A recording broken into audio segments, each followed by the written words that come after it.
வணக்கம். நீங்க social media பார்க்கும்போது துபாயில ஒரு வீடு வாங்குங்க, கோல்டன் விசா உடனே கிடைக்கும்னு ஒரே விளம்பரமா வருதா? முன்னெல்லாம் வேலைக்கு போறதுக்கு மட்டும்தான் துபாய்னு இருந்துச்சு. ஆனா இப்போ எல்லாரும் அங்க இன்வெஸ்ட் பண்ணணும்னு ஏன் இப்படி ஆர்வம் காட்டுறாங்க? இது நிஜமாவே ஒரு சூப்பரான வாய்ப்பா இல்ல நம்ம பணத்தை பறிக்கிற வலையா? வாங்க இத பத்தி அக்குவேர ஆணிவேரா அலசி ஆராய்ஞ்சிடலாம். சரி, எதுக்கு திடீர்னு இந்த அளவுக்கு ஒரு ஆர்வம்? அதுக்கு முக்கியமான காரணம் வாடகை வருமானம் தான். இப்போ நம்ம தமிழ்நாட்டுல ஒரு வீட்டுக்கு வாடகை விட்டா வருஷத்துக்கு 2-3% கிடைச்சாலே பெரிய விஷயம். ஆனா துபாய்ல அடேங்கப்பா கிட்டத்தட்ட 3 மடங்கு அதிகம், அதாவது 6-9% வரைக்கும் ரிட்டர்ன்ஸ் கிடைக்குது. இந்த பெரிய லாபம் தான் பலரையும் துபாய் பக்கம் இழுக்குது. இந்த அதிக வாடகை வருமானம் ஒரு பக்கம் இருக்கட்டும், இந்த விளம்பரங்கள்ல இன்னும் சில கனவு மாதிரி வாக்குறுதிகளை அள்ளி வீசுறாங்க. அது என்னன்னு கொஞ்சம் விரிவா பார்க்கலாம் வாங்க. Hello everyone, welcome to Connect and Build.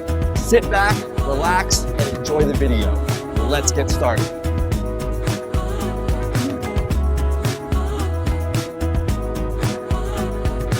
Like, share and subscribe to Connect and Build. I have already done. Did you guys subscribe?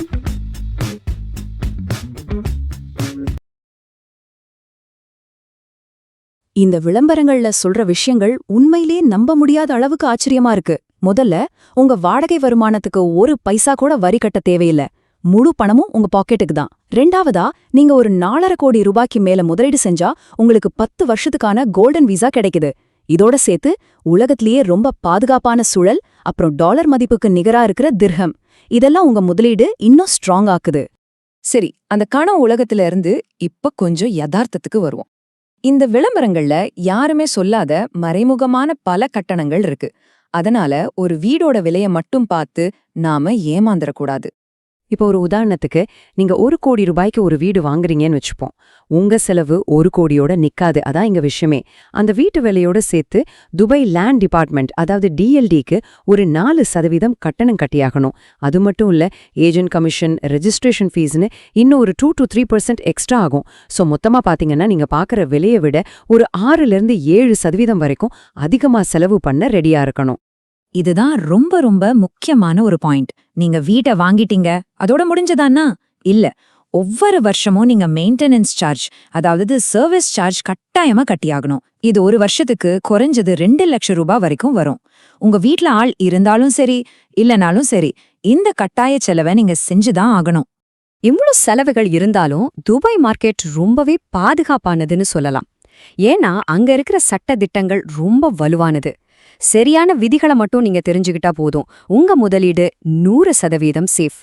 உங்க பணத்தை பாதுகாக்கிறதுக்காகவே துபாய்ல டிஎல்டி, அதாவது துபாய் லேண்ட் டிபார்ட்மெண்ட், அப்புறம் RERA, அதாவது ரியல் எஸ்டேட் ரெகுலேட்டரி ஏஜென்சின்னு 2 பவர்ஃபுல்லான அரசாங்க அமைப்புகள் இருக்கு. நம்ம இந்தியால இருக்கிற RERA விட இங்க சட்டங்கள் ரொம்பவே கடுமையானது.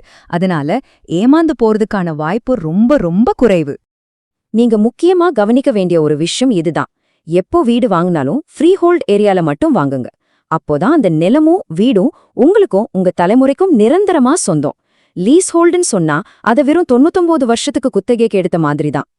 துபாயோட மிக சிறந்த பாதுகாப்பு அம்சம் எதுன்னு கேட்டா இந்த எஸ்க்ரோ அக்கவுண்ட் சிஸ்டம் தான். நீங்க கட்டுற பணம் நேரடியா பில்டருக்கு போகாது. முதல்ல அரசாங்கத்தோட கண்காணிப்புல இருக்கிற ஒரு எஸ்க்ரோ கணக்குக்கு போகும்.